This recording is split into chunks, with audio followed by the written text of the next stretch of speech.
thank you for attending this workshop, and I'm going to share my screen with you. Just let me know if you are able to view the presentation on your screens. Can you view the presentation right now? No, we can't. Okay, just let me uh, once again. Let me just share my screen. I'm actually calling from a mobile, and that is where the challenge is. Let me give me a minute again.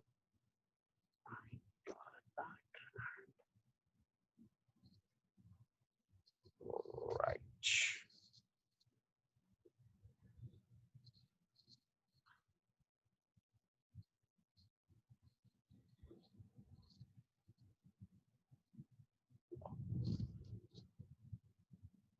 Okay, attempting again, second attempt. Are you able to see my screen?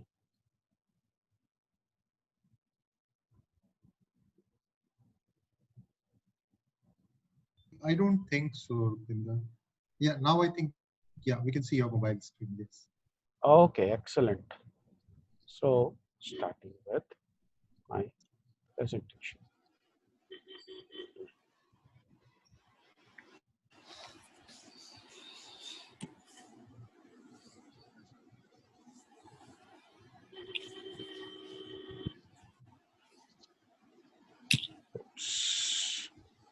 Sorry for that glitch. And do you see something that says this presentation has 16 slides, give or take?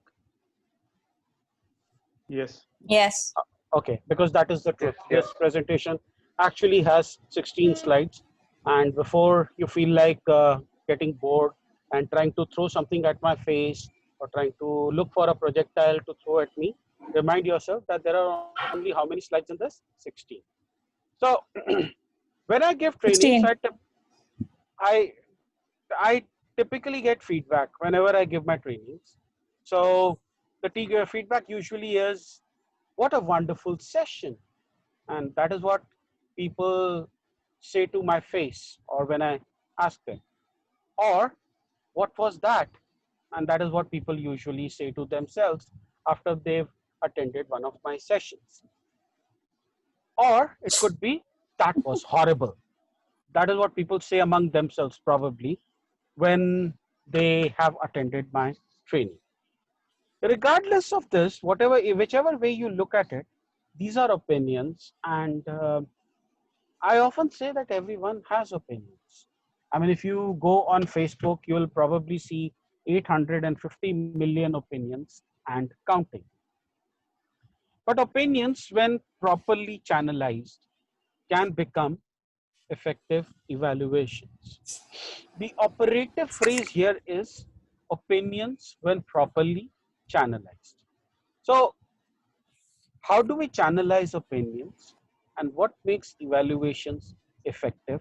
So, to make something effective, there must be some parameters, right? So, what are those parameters? Well, you will be very surprised to know, but Toastmasters International had those parameters right in its in a statement that should be familiar to every one of us. So how many of you recognize this? Can anybody tell me what this is? Club Mission of Toastmasters. It is our club mission statement. And can anybody recite it for me? Is there any self-respecting sergeant at arms here who can recite this club mission statement? It is right there in front of you. Hi, Rupinder. This is the Sergeant at Arms, Ronak Khitawat. Huh? We provide a supportive and positive learning experience in which members are empowered to develop communication and leadership skills, resulting in greater self-confidence and personal growth. Excellent. Let's have a round of applause for her, first of all. And secondly, do you see any negative word in this total statement? Any negative phrase, any negative word? No. The thing is, there isn't. This is a very carefully crafted statement. Now, I've been a sergeant at arms for a very long period of time. And when I see sergeants at arms mess up the statement, I actually throw a fit. because this statement has been crafted by Toastmasters International for clubs worldwide. And if we follow this statement, it in essence carries what our evaluations should be like. For example, look at the words that I have highlighted that are in bold. Can somebody read them out? The first one is, Supportive, next one is, anyone else? positive, Positive. Next, third one is, Empowered. and then, Confidence. and finally. Now, if we take these as parameters, this is what can make your evaluation effective. Now, another question for everyone, and Siddharth, you will keep quiet because you've answered this before. What is the key word in evaluation? What is the one word you can take out of evaluation? self-confidence, Empowered. Okay.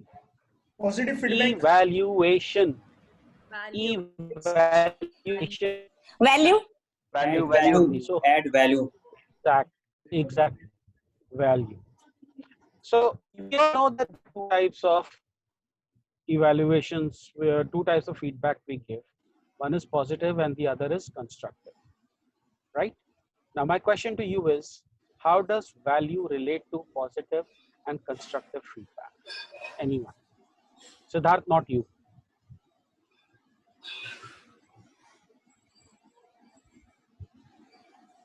Anyone? No one? when you give positive and constructive feedback to a person, Mhm. you empower in him self-confidence and value for his own self. Mm-hmm. I guess so. Okay. I think I displayed the answer for a minute there, but No, I didn't read it. I'll trust you. Thank you. Anyone else? And what happens in constructive evaluations, the recommendations? How do they relate to value? It helps him or her, the speaker, improve in his or her next speeches. Okay, great. You're right. So positive feedback tells us what value did we receive as a listener or a receiver, right? Pretty sure that a lot of you know how to dance, right? Those of you who know, just answer yes. Yes. All right, great. Relax, I'm not asking you to dance. Point is I don't know how to dance. So there is a saying that people have two left feet when they can't dance. I actually have four of them, four left feet. My upper body does not agree with my lower body, so they are not in sync and they don't dance. Okay. So, but when I see people dance, I say, oh, I wish I could dance like them. And that is the value that I have received. That is a benchmark that I have to achieve, right? So you might hear a person talk, deliver a speech, and in that speech, you might hear that person using some phrases, and you would say, damn, why didn't I use that phrase?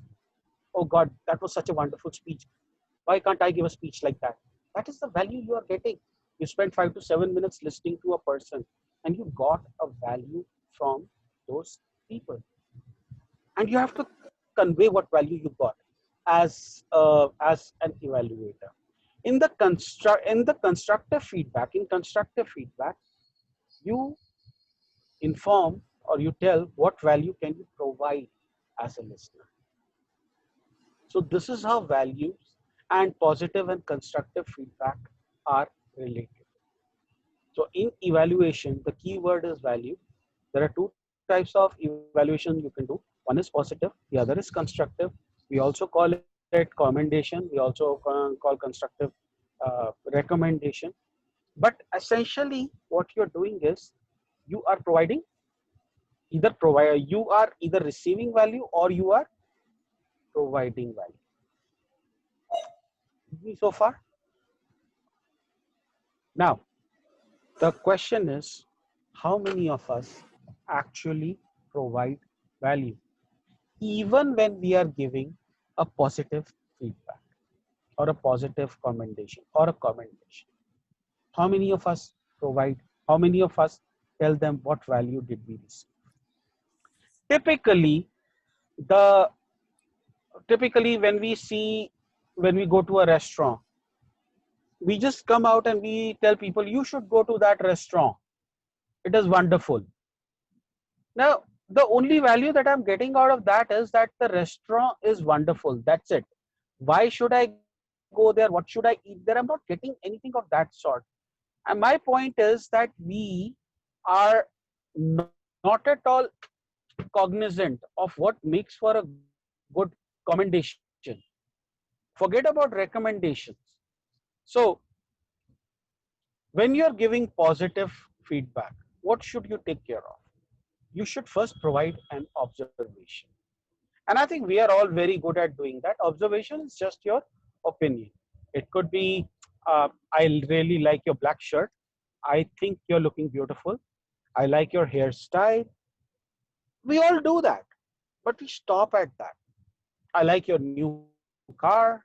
Oh, nice phone, or nice hair. You know, oh, this pizza is awesome. Do we agree that we all give good observations? Everyone does when we are praising someone. Yes, no, maybe. Why me? Yes, we do. Right? We miss out on a crucial next step when we are giving positive feedback. And that crucial next step is examples. Very rarely do we give examples.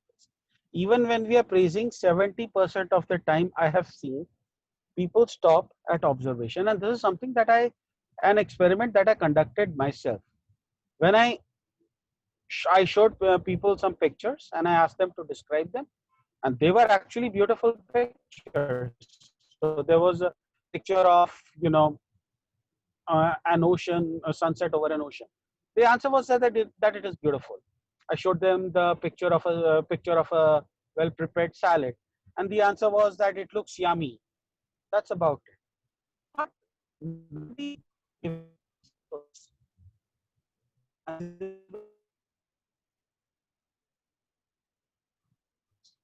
For example, you go to a restaurant, you say that, oh, that's an awesome place. Why is it an awesome place? This is where you come up with examples. So what can you say about a restaurant? Examples of what things you like in a restaurant. Anyone? I tried the dessert and the dessert was delicious. Yeah, you tried a particular dessert, maybe banoffee pie, and the banoffee pie was awesome. Great. What else? Ambience. The ambience was great. They made us, even while we were waiting, they bought us, I don't know, some starters that was really a nice gesture and stuff like that. So these are the examples that you provide. The Presentation of food. Yeah, the presentation of food. Presentation of food. The customer service. Great examples. But the third one, the most important one, is the impact. The impact is what impact did it leave on you? Now, if you would say something to the effect of, I will go there again. That is the impact that you are having. That is the value that that restaurant provided to you. Am I making sense? Yes. So 3 statements. I went to mainland China last week, and it's an awesome place. For example, I loved the ambience. I loved how they served us dumplings while we were waiting. And when I went to eat, I had a chance to savor their honey chili garlic, honey chili potatoes. I loved them. Now, example. And I think next week I'm going to take my dad there. That is the impact. That impact statement is missing for 95% times. There are only 5 times out of 100 that people give their impacts to. And many times people mix these up. They start with their impact statement. They would like, oh, I'm taking my girlfriend out to that restaurant once again because I loved the potatoes and I think the place's name is mainland China. Follow this order. Give your observation number 1. Then your examples, and follow that up with an impact. So for example, I could say that I simply loved your vocal variety. That is an Observation. observation. Great. I loved the way how you slipped into different characters. For example, when you were playing the role of father, you had a different voice, and when you were playing the role of the son, you had an absolutely different voice, and that is an Example. great. I am going to touch base with you after the speech is over on how you managed to do that, and that Impact. is the impact, right? How it impacted you. Does this make sense? Similarly, somebody had a great body language. Oh, I loved your body language on stage. I loved your expressions. I loved it how when you were sad, your voice also, your expressions also became sad. I loved it when you were happy, your expressions became happy, especially when you were trying to learn swimming lessons. I love that, right? And so what you're doing is that you're doing examples, you're giving your observation, example, and impact. Does that make sense, everyone? Yes. Okay. Yes. Now, let's move on to the next one, which is probably the hello. I would suggest, I would request the Sergeant Arms to please to mute people who are not speaking. Uh, let's move on to the next one, which is constructive. Here also you have observation, example, and impact. However, understand this, that when you are giving constructive feedback, you're actually criticizing or at least critiquing an aspect of the speech or a performance. Okay, and it is going to be very different from positive feedback or commendation. Why? Because people actually look forward to your people actually look forward to commendations. They don't actually look forward to recommendations. Added to that, those of you who have been in the service industry will also recognize a ratio which is 1:26.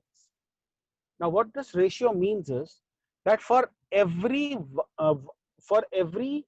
one negative experience that you give to your client, you're supposed to provide 26 experiences to compensate for the one bad experience. Now, when you are giving your feedback, when you are giving constructive feedback, there is a chance that you will end up giving a less desirable experience. So keeping that in mind, you have to be very careful when you go about giving feedback to people. Now, what are the things that you need to take care of? First of all, when you are talking about observation, you have to call out a behavior. For example, let's assume that I am, for lack of better imagination, on my part, I am reporting into Ankit, and that Ankit is unfortunate enough to have me reporting into him. I have this habit of coming in late at office. My office starts at 9 o'clock, but sometimes I come in at 9:15, sometimes I come in at 9:30. Today I came in at 9:45. So the observation is that I am coming in late. The technique or the idea is to tell me that without me getting a wrong notion or a bad experience. So if you give a generic statement like, Rupinder, you're always late, do you think that is going to work? Yes, no, maybe, why me? No. Why is it not going to work? Because of the word always. You know what is going to happen next? Rupinder is going to pick up one instance where he was not late. And he will say that I came in at 8:45. There was nobody here.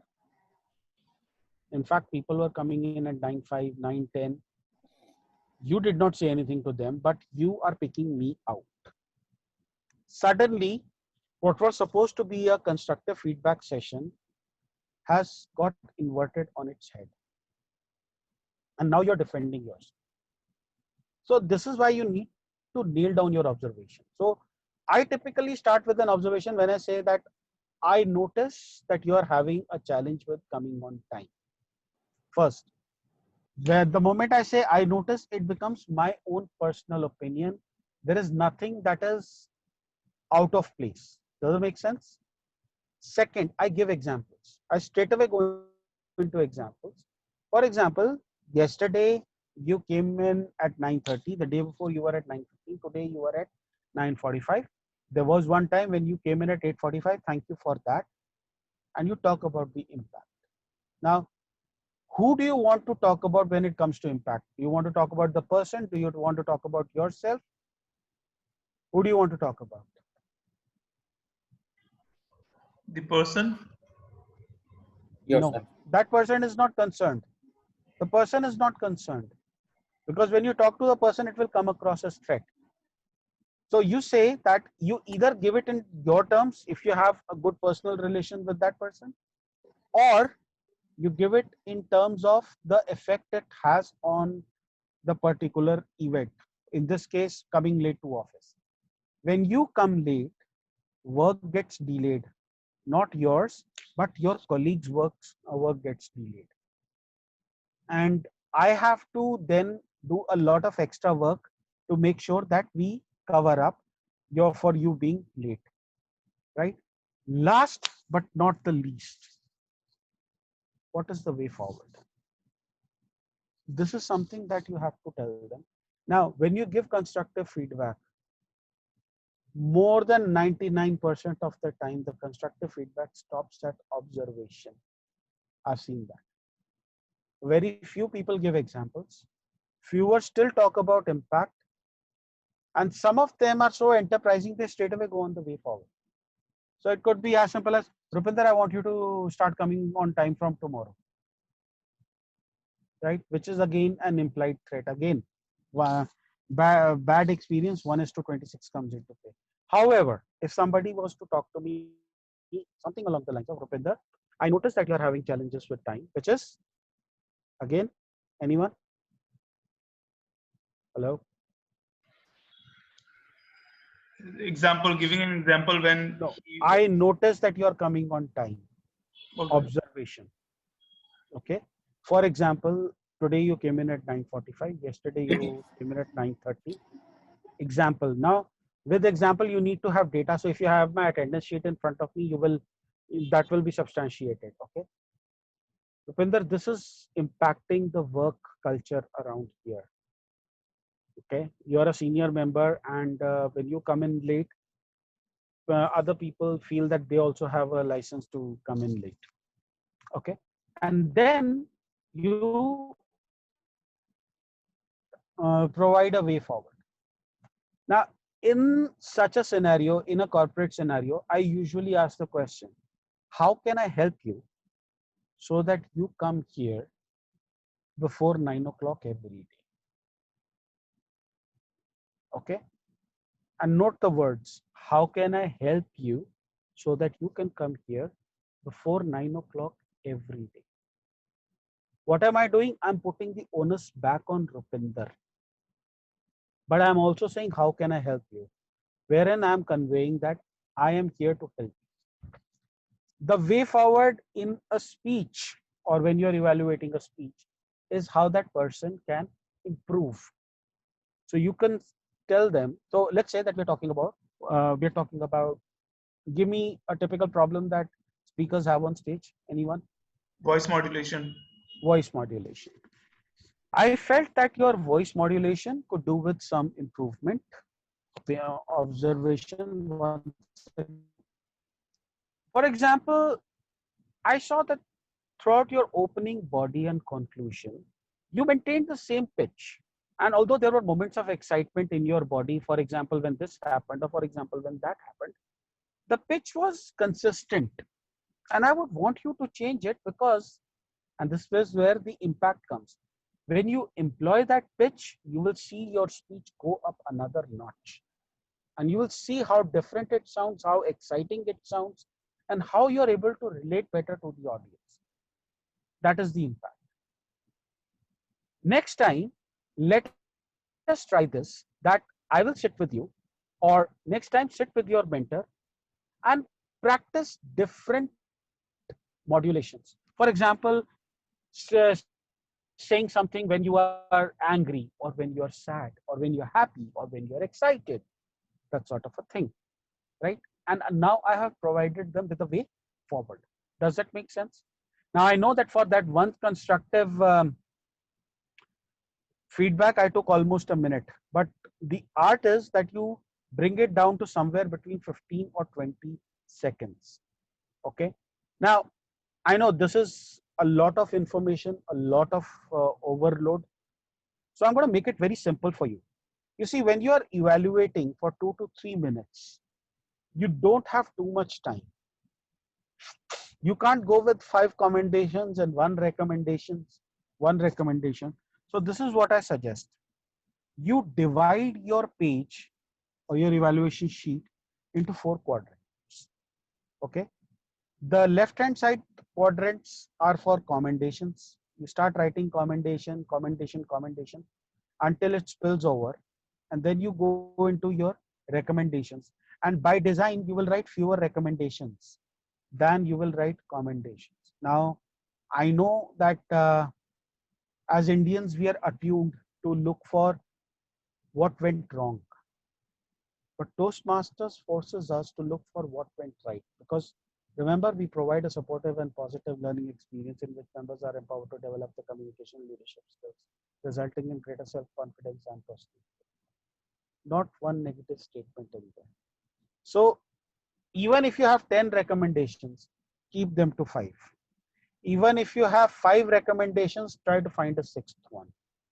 The reason for that is, and this is where the kicker comes in. When you deliver your evaluation, pick out 2 commendations, 2 recommendations, and 2 more commendations. And you follow, you give your first 2 commendations in this pattern: observation, example, impact. And then you give your 2 recommendations again in this pattern: observation, example, impact, and the way forward. And then again you give your 2 commendations. Some people like to give 4 commendations and 3 recommendations and then straight away get into summary, which is also okay. Now, when you get into summary, what is it that you want to talk about?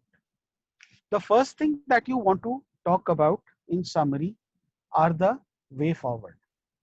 So practice your voice modulation with your mentor. Try doing this. That is the way forward. And then the value. I loved the transitions. I loved how you did this. I loved how you did that. And that is the end of your evaluation. So how many commendations maximum? If you are a beginner, just go with 2 commendations, 2 recommendations, 2 commendations, and then summarize.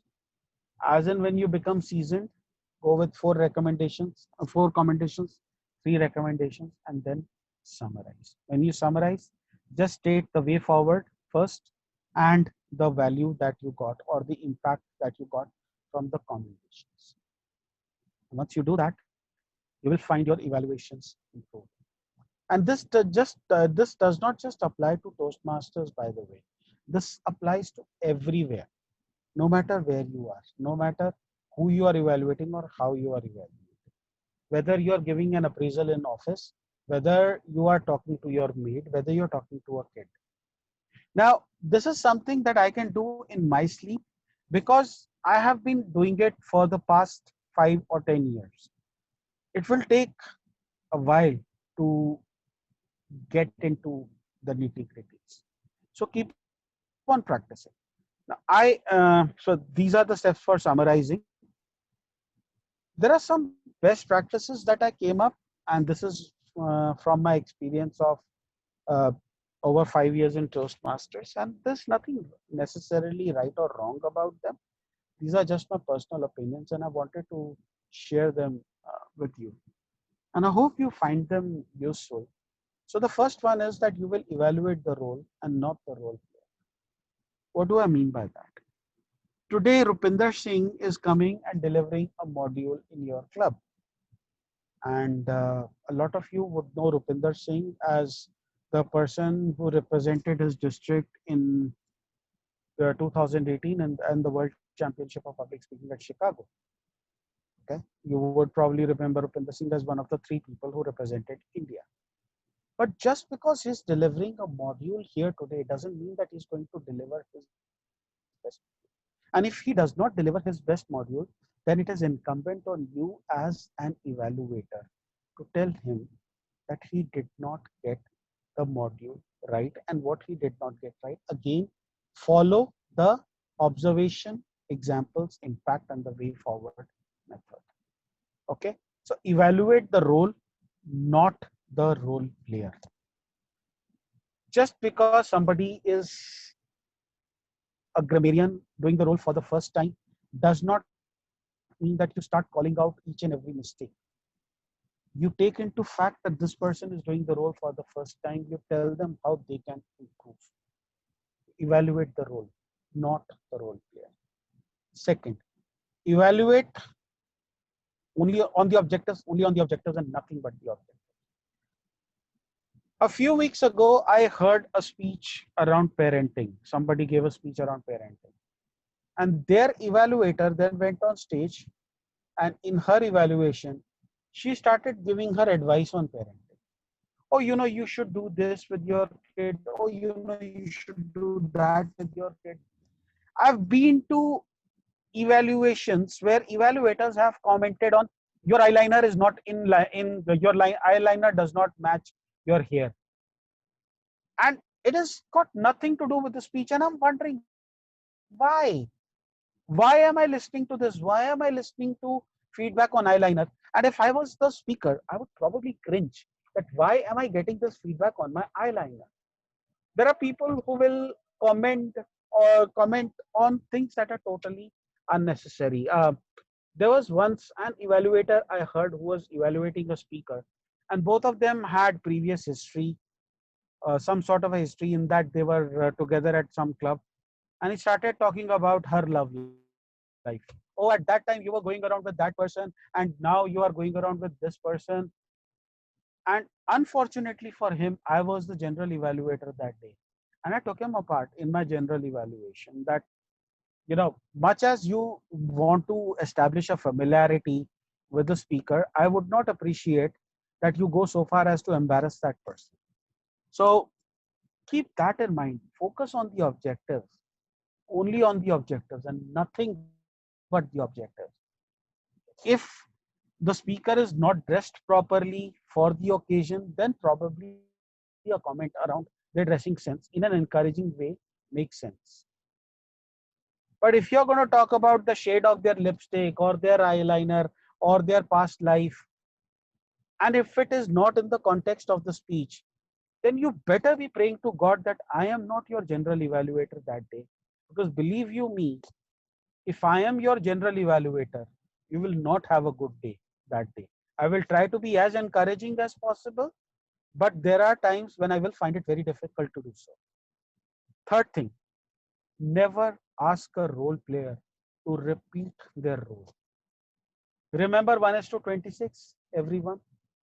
Nobody likes to be told in public, on stage, that they went wrong. You want a person to repeat their role, you tell them offline. Better still, tell their VP education. Even better, tell their mentor that I believe that this person should repeat their role. Do that. But do not on stage tell a person to repeat their speech or to try again next time. Do not tell them that. Because there is nothing more discouraging. Remember 1:26. There is nothing more discouraging than getting humiliated in public. For to them, it will come across as humiliation, no matter how encouraging you are.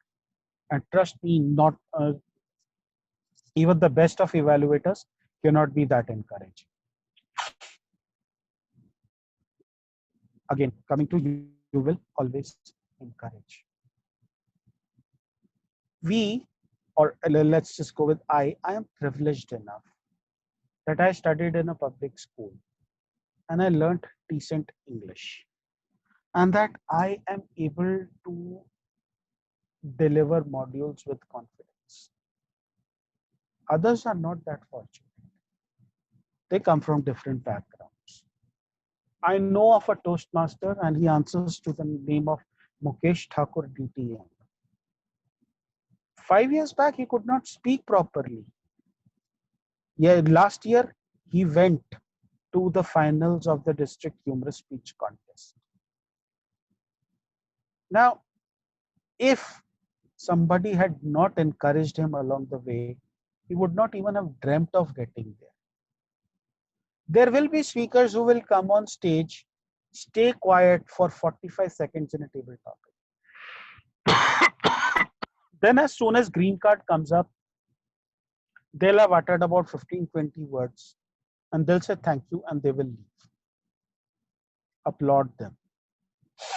Tell them that it takes a great deal of courage to come up on stage and face the audience like that.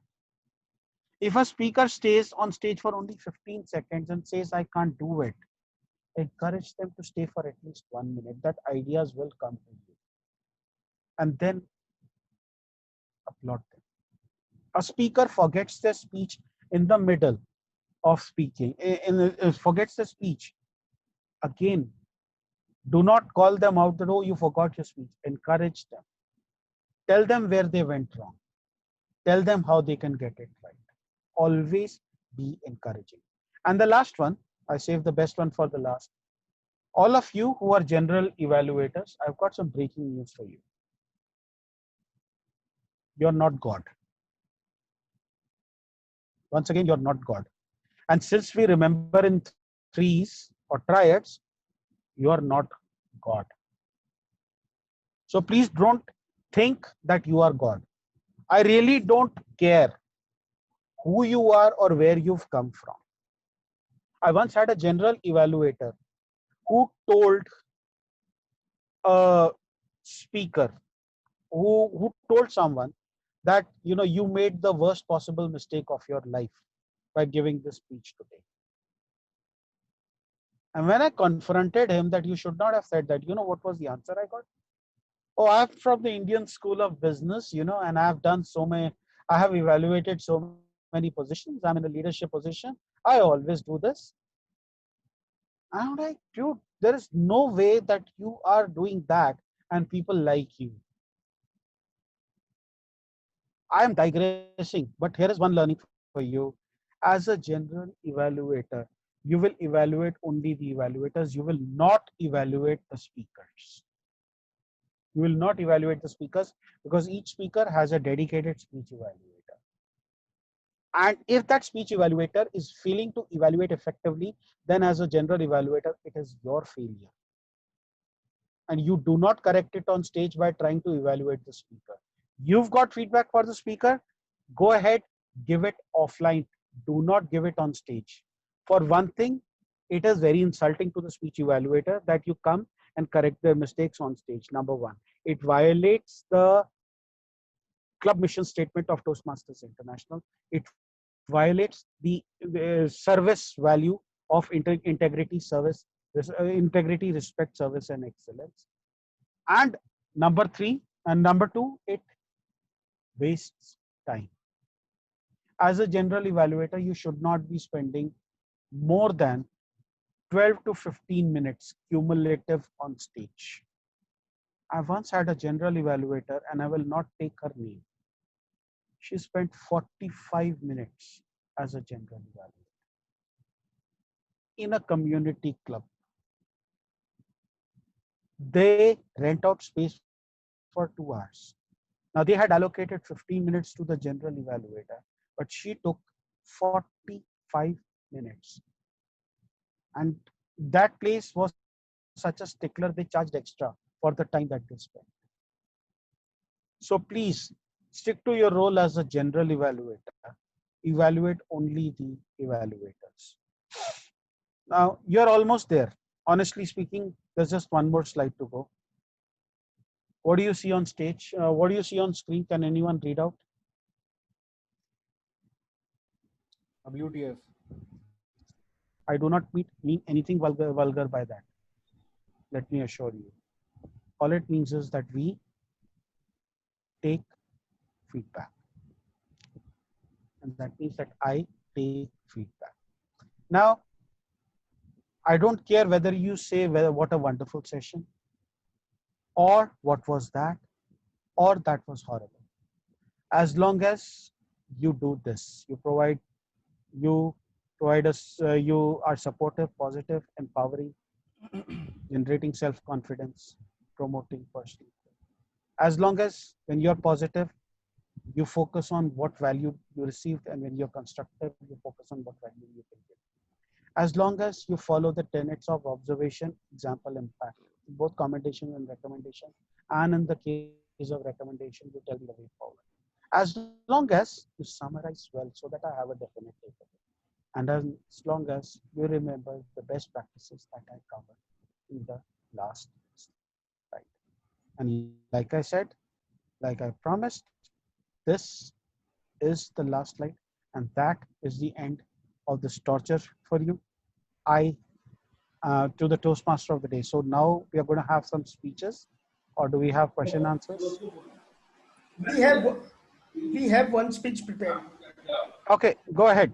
Great. I will try to figure out a way of how to stop sharing of the screen. But you guys go ahead. Thank you. Yeah. We have 2 evaluators as well. After that. Great.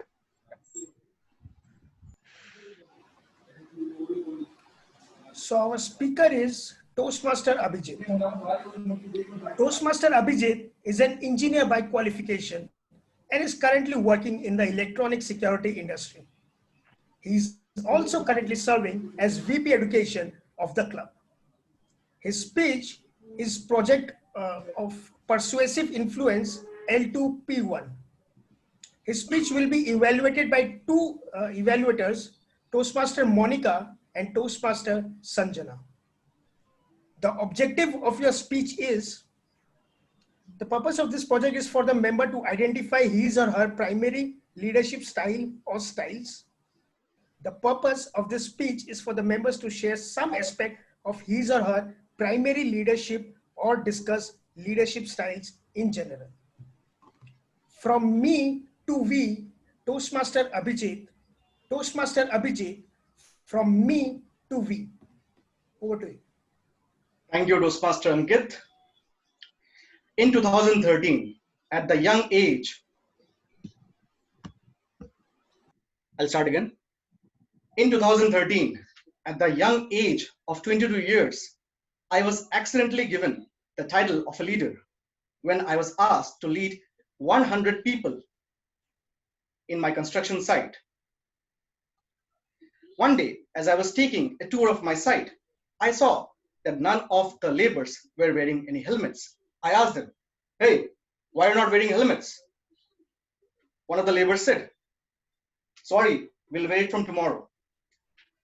The next day, I again took a tour of the site. Do you think that they were wearing helmets the next day? No.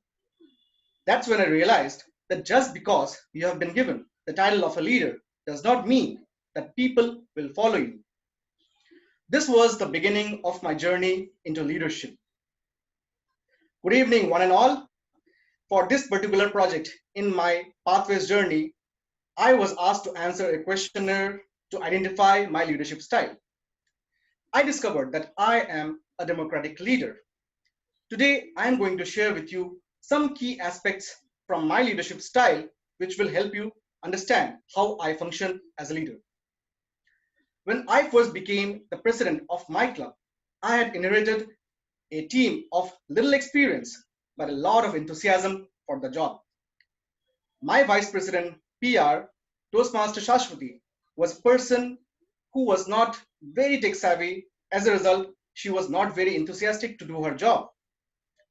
I decided to motivate her by asking her to make a few flyers and post it on social media.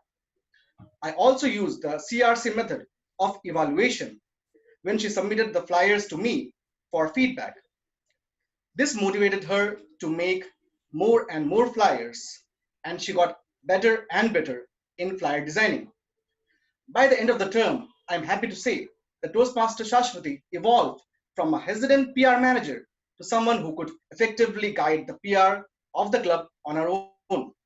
Not only that, she also taught Toastmaster Nisha, who was the next VP PR, and she was also not very adept in flyer designing. So friends, you can see that as a democratic leader, I encourage others by providing opportunities for participation. Let me share with you another incident from my life which will describe my leadership style. When I was the project manager of my construction site, a major mishap had happened. An entire slab was casted, and on doing the lab tests, we found that the ratio of cement was well below the safe limit. The only solution that seemed possible at the time was to break down the entire slab and build it again. This would have caused a loss of crores of rupees to the builder. We were at our wits' end. We did not know what to do. It was at that moment a young and dynamic leader from my team, Mr. Tanuj Agarwal, stepped forward and offered to find a solution. He consulted with a lot of outside experts and found a unique solution called retrofitting, which would provide additional supports to the slab at a fraction of the cost. He consulted with the experts, showed the proposal to the client, brought in outside experts, and solved the problem in record time.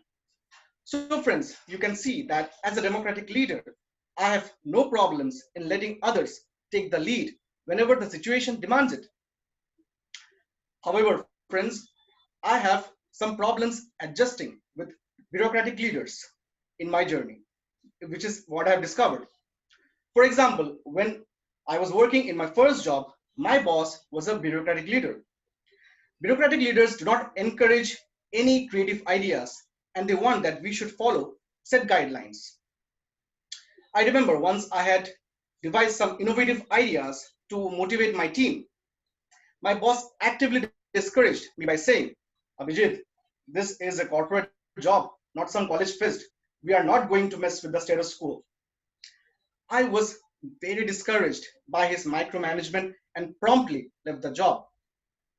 But that is when I realized that I have to learn how to adjust with different leadership styles if I am to go ahead in my life. And that is when Toastmasters came into my life. I love their mission, where leaders are made. It looked like the perfect place for me to learn leadership skills. Right from the beginning, I have taken up various leadership roles like Sergeant at Arms, VP PR, VP membership, the president, and I'm currently serving as the VP education of my club. In this journey, I had the opportunity to work with various leaders like Toastmaster Rita, Toastmaster Shashwati, Toastmaster Abhishek, Toastmaster Sumendu, Toastmaster Gaurav, and a lot of other leaders.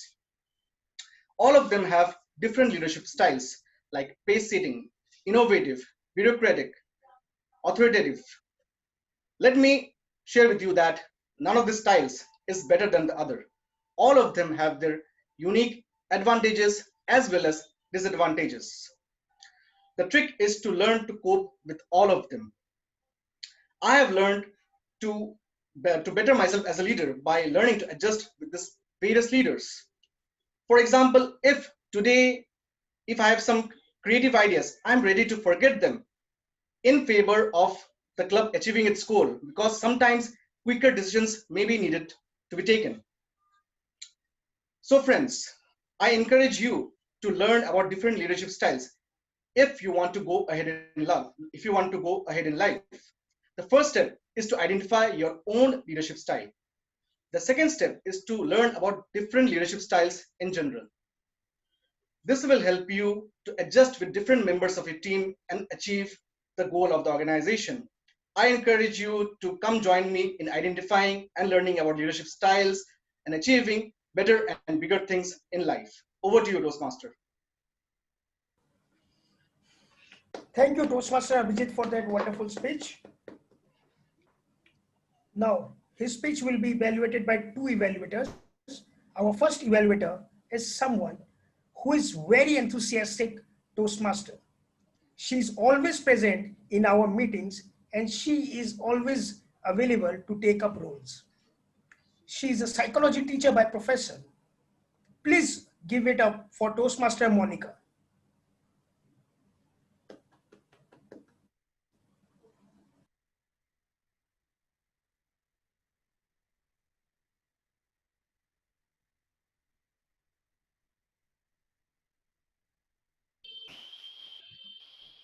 Toastmaster Monica, you are on mute.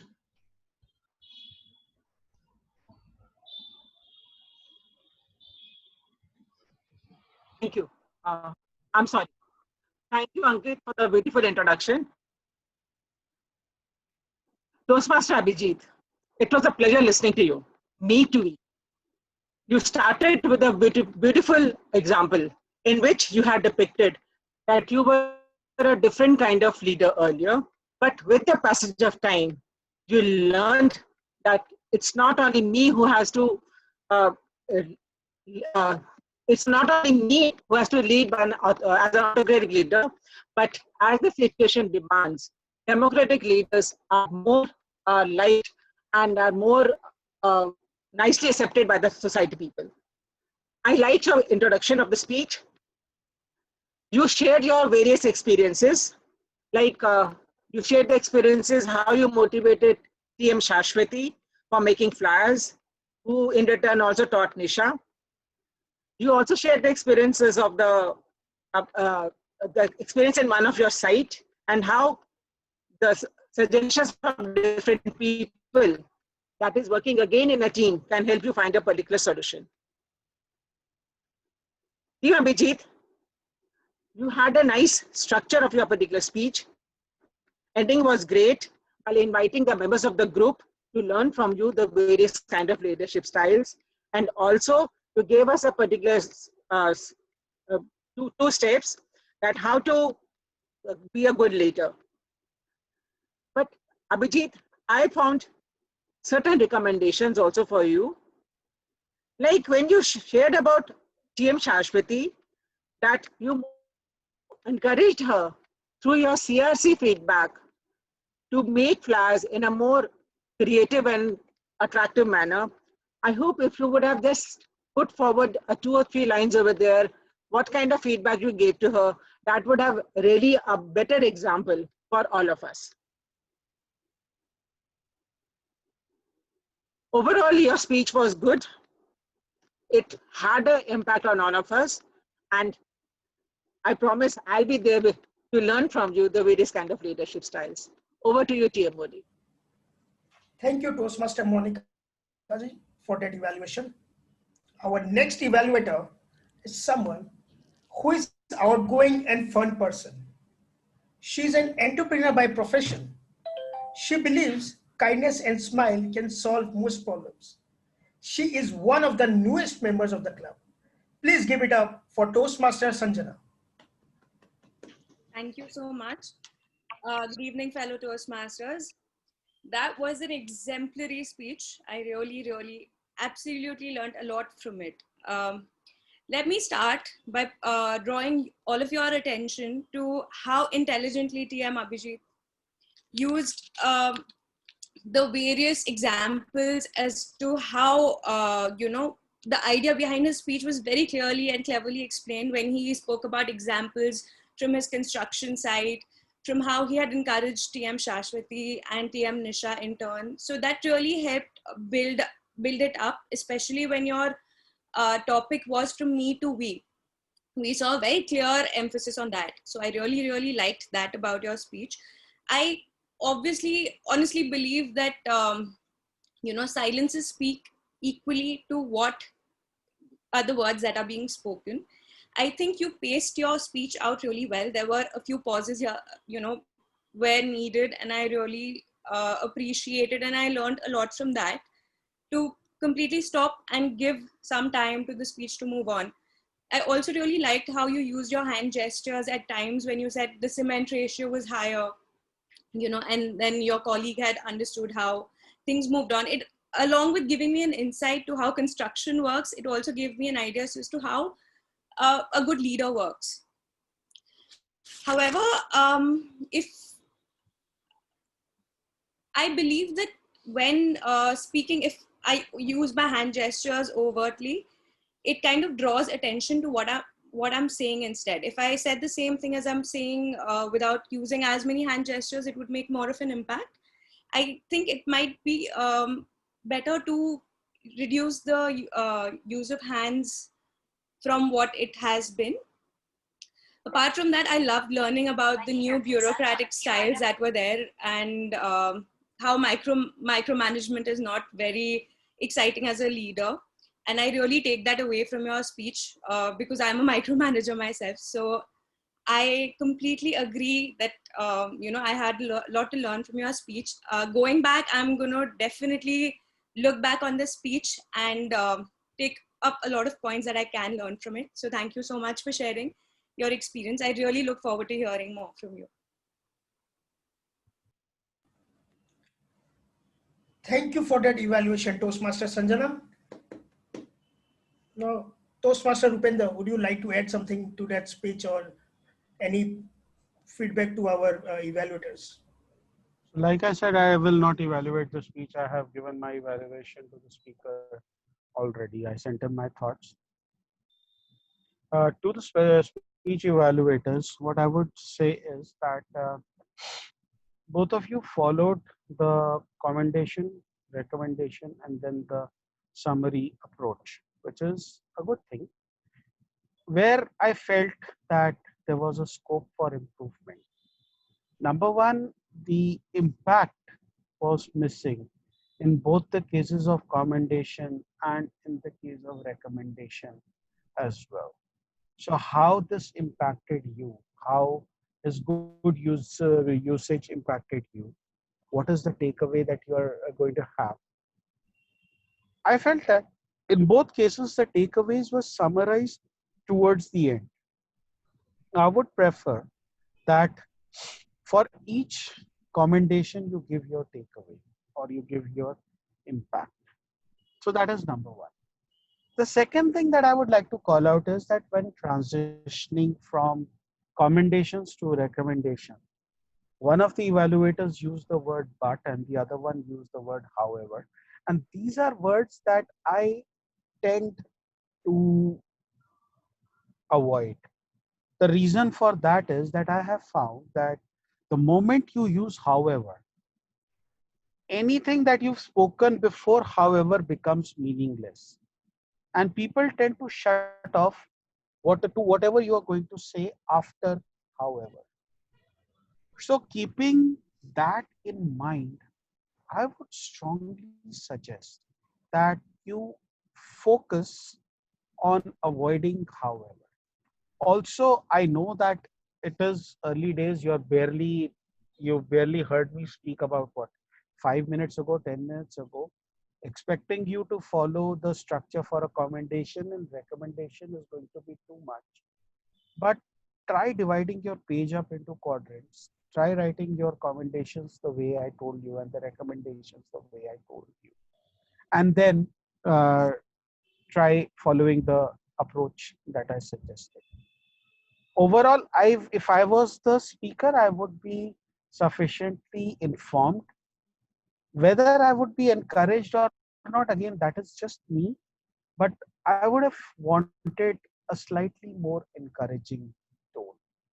So thank you very much for sharing your evaluations. Understand this thing that an evaluation is not just an opportunity for a speaker to improve.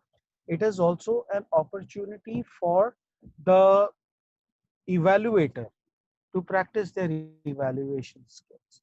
Every one of us is a learner here. So please take it in the spirit of being a learner as to how far you are to go. I've also had similar experiences.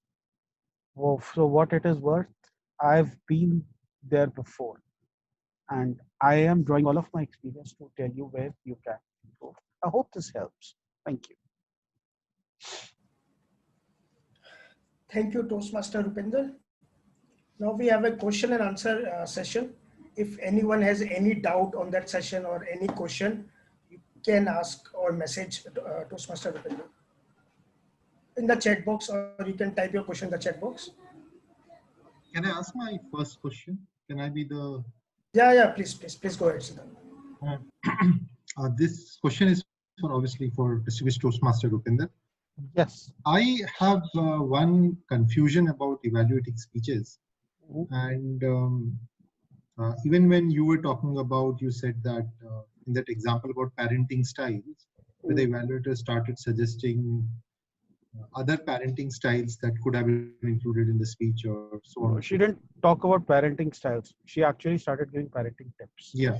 So is it wise for somebody, should an evaluator be commenting on the content of the speech? I understand the evaluator comments on the structure of the speech and whether or not there was humor, audience engagement, and all of the other things. I am okay if you are okay. Complete your question. Yeah. So my question is that, for example, is it okay for the evaluator to go and say that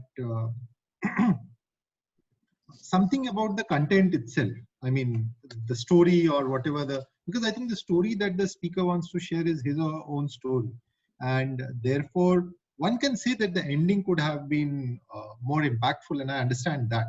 But can one say that no, you should have not talked about your childhood, but you should have talked about your inner icebreaker or in whatever speech? Instead of talking about bureaucratic leadership styles, you would have talked about some other. So should there be a comment on the content of the speech? Okay, so I guess your question is that should there be a comment on the content of your speech? Yeah. I will answer it this way. I believe that there should be. Okay. Also, in this case, the evaluator, in this particular case that I'm talking about, the evaluator was not talking about the content. She actually came up with her own content. So she was actually giving her advice on how to deal with a cranky baby. Okay.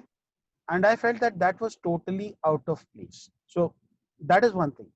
Coming to the content, whether we should be commenting on content, I believe we should be, number one.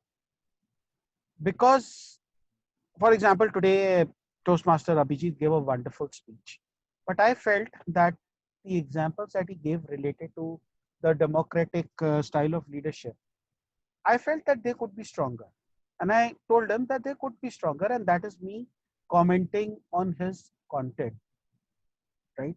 So insofar where you feel that you can provide value in terms of content, please go ahead and give your recommendations. But understand this, that you've got only 2 to 3 minutes. Now, are you going to spend 2 to 3 minutes telling them how a certain piece of content could have been better? Follow the 80-20 rule here. What is the one thing that you can do, that you can tell them, that they can immediately apply, and they can make their speeches better, or they can make their roles better? Focus on that. I usually go for that kind of a commentation. If it relates to content, well and good, I will say it. But if I feel that having a vocal variety here is going to greatly improve the speech, I will tell them about vocal variety. So while it is correct to comment on content, figure out, is it going to give a better value than commenting on, let's say, their vocal variety or their body language or their transitions or something like that? Am I making sense to you, Siddharth? Yeah, I think so. Great. Any other question? I believe Nisha had a question. Toastmaster Nisha. Yeah, actually, this has been a problem for me since I started evaluating. I don't understand why I can't find any recommendations, even for a new speaker. Means it's very difficult for me to come up with recommendations. But how to do that? Means Are you saying that you have difficulty coming up with recommendations, or are you asking me what to do if you don't have recommendations? Yeah. Yeah, how to come up with recommendations? Because whenever someone speaks, even today Abhijit was speaking, I could only come up with commendations, but I never come up with good recommendations. I don't know why that happens, but that's a problem with me. Oh, So, any solutions to that? okay. How long have you been in Toastmasters, Nisha, if I may ask? Yeah, I was a starter member of this club. I have 4 years, I think. 2016, this was our club was started. Okay, okay, okay. So, Nisha, what I will tell you is this. Perhaps you are not listening to the right kind of content. Perhaps this is something that is kind of alien to you. Perhaps you become a different person when you are trying to uh, be an evaluator. Okay. Do you like watching movies, for example? Yeah. Okay. Totally. Are you able to tell whether a particular actor was doing a good role or not? Do you think you are able to tell that? Yeah. Okay. You Mostly, listen to. mostly I feel that the actor is doing a good job. Okay. Very rarely I can say that no, I didn't like the acting. Okay. Maybe you listen to a song and Yeah. for example, I have a 17-year-old son who likes to think of himself as a rebel, and he listens to some music that I find intolerable. Does that kind of happen to you as well? No, There is not. certain kind of music you like, certain kind of music I like soft, yeah, soft music. you like Yes. soft music, and somebody plays hard metal and you will not like it, and so you form Yeah. an opinion there. Now, what Yes. is Yes. happening is that when you're listening to a song or when you're watching a movie, you're in a very natural environment where you are on your own. But when it comes to speeches, then you tend to become more formal, I would say. You tend to become someone you are not. And what I will suggest is listen to a speech as if you would watch a movie, or you would hear a song, or you would hear a poem, and then decide that okay, what agrees with me, what does not agree with me. What does not agree with you becomes your recommendation. Okay. So the key is think of it as a performance or a movie or a play that is going in front of you, something that you really like watching, and then try to interpret it. Okay, what am I liking here? What am I not liking here? That makes sense? Okay. Yeah, yeah, making sense. Total sense. Yes, yes. Thank you, Nisha. So I can relate it more to books because books are more my means more to my liking. Yeah, I get that, but here is the challenge. You read books, you don't listen to books. Okay. Reading and listening are two very different skills, while they are receptive skills, both of them. But when you are reading, you are assimilating each and every word as you read them. When you are listening, you are not assimilating each and every word as you listen. There are some words you will skip, there are some words you will remember more than the others. In reading, you have the option of going back to a sentence once again, which you don't have that luxury when you are listening to a speech. What I will suggest is that start listening to audiobooks and try not going back, and then try critiquing them. Okay. Okay. Yeah, good idea. Yeah. Thank you. Thank you Thank you. so much. You're most welcome. Let's move on to the next one. I have a question. So yes, Gaurav. Toastmaster Rupinder, I think this something that I have been experiencing in our club, and I'm sure it has been happening across in all clubs. Ever since we are starting to have this Zoom meeting, the one recommendation that we often hear is change in the device, or change in the how far the device was placed, or change in the type of speakers or earphones you're using. Some sort of recommendation on the technical aspect, and that is obviously specific only to these Zoom meetings and not in our offline meetings. So what is I your get take on that, and what do you think, should it be given, not given, or how should it be given? What's your take on that? Okay, so what I hear you saying is that when people hear speeches on Zoom, they tend to give feedback on the kind of equipment that was being used. Is that correct? Equipment plus also too often we get to see recommendations like the device was not close enough, so your voice was not audible, or the So device, or basically, they are giving feedback on technical aspects. And exactly. your question is, They should were they be only doing so? for online meetings, and these were not happening in the offline meetings, obviously. So what's your take on that? My take is there are two ways to interpret this. I think there is a growing reliance on technology on part of the speakers. I see a lot of speakers using presentations, and I should not be saying that since I used a presentation today. That is number one. The speakers are also relying on technology. I once saw a speaker who was straight away reading from the screen. And when I told him that you were reading from the screen, he said, no, I was not. And I said, look, I could see the reflection of the screen in your specs. So either don't wear specs when you're delivering a speech, right? So there is this over dependence on technology on part of the speakers. So that goes against them.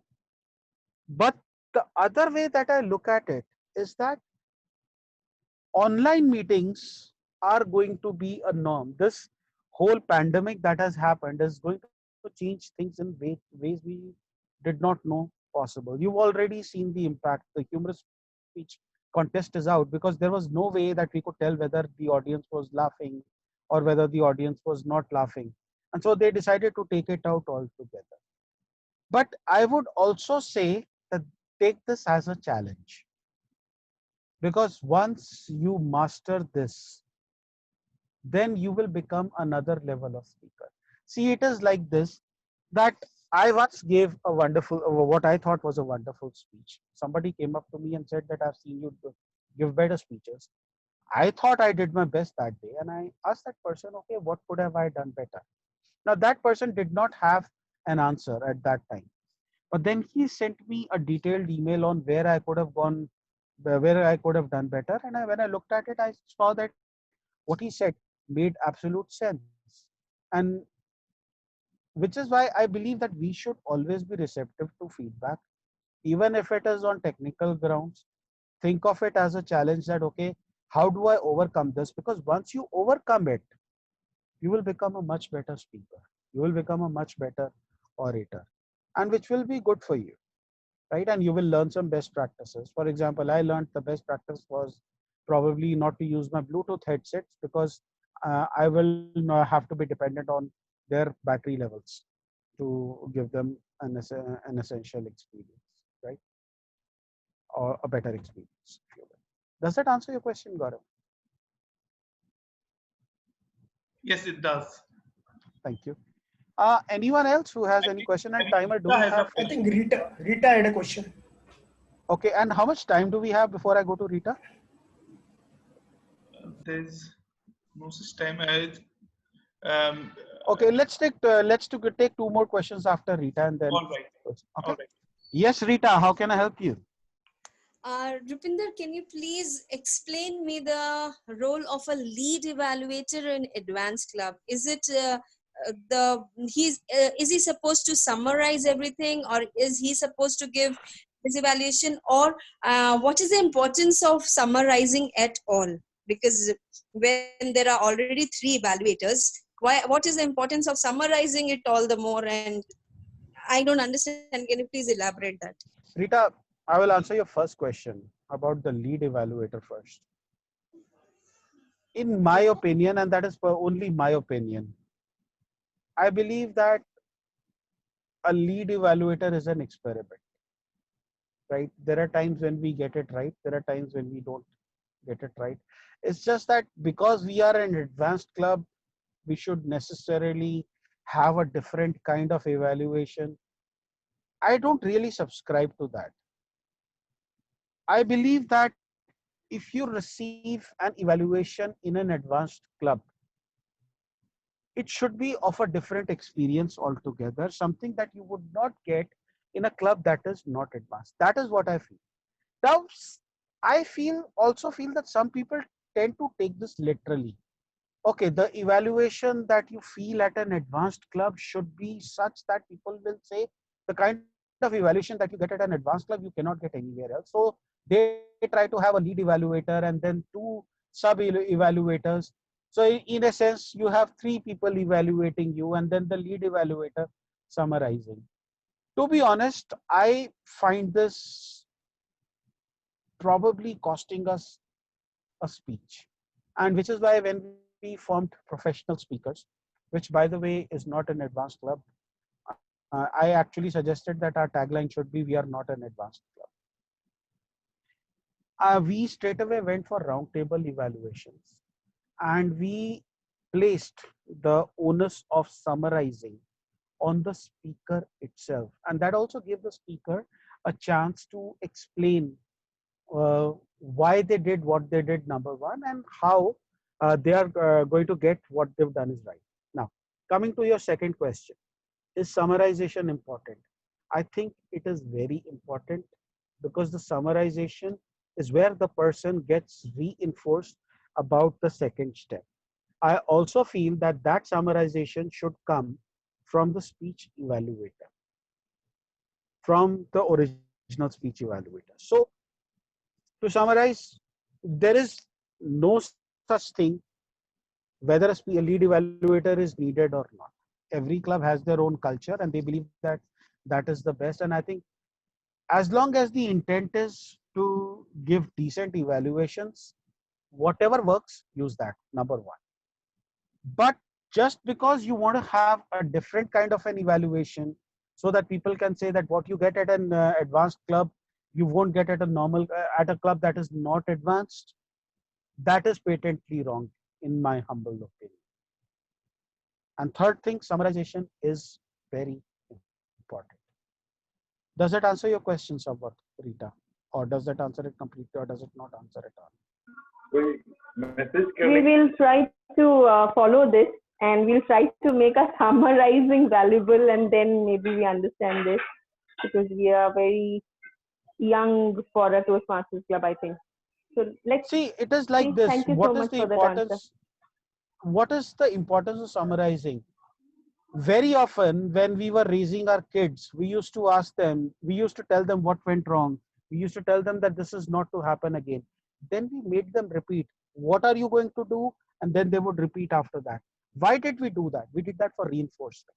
And that is the equivalent of summarizing in your evaluation. I hope that makes things clearer. Any other question that anyone has? Yeah, I had a question. Yes, Ankit, tell me. I way to start an evaluation. Ankit, I can barely hear you. Code or I can barely hear you. What is the ideal way to start it? What is the ideal way to start it? Ideal way to start an evaluation. I mean, it's something from the content of the speech or a quote or any other thing. What I end up doing is, it was a nice speech, it was a great speech, it was an amazing speech. What's your take on that?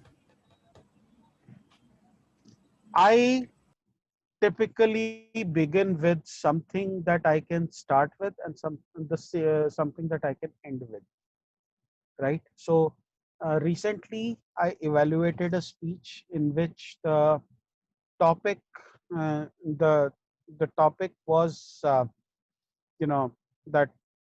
it was something around leadership is not a position, and there the speaker spoke about that about Avengers, in which Peter Parker gets a Spider-Man suit, and Tony Stark tells him that if you are nothing without it, then you don't deserve it. Now that particular line, it stuck with me, and I started it with that. If you are nothing without it, then you don't deserve it. And then I built an entire evaluation around it, and then I closed again.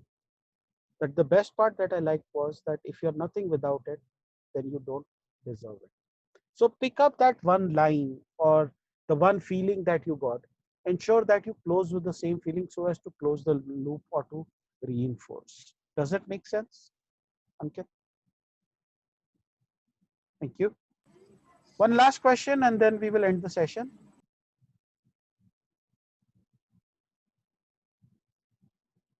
No questions? So I believe that everyone understands what I said to them.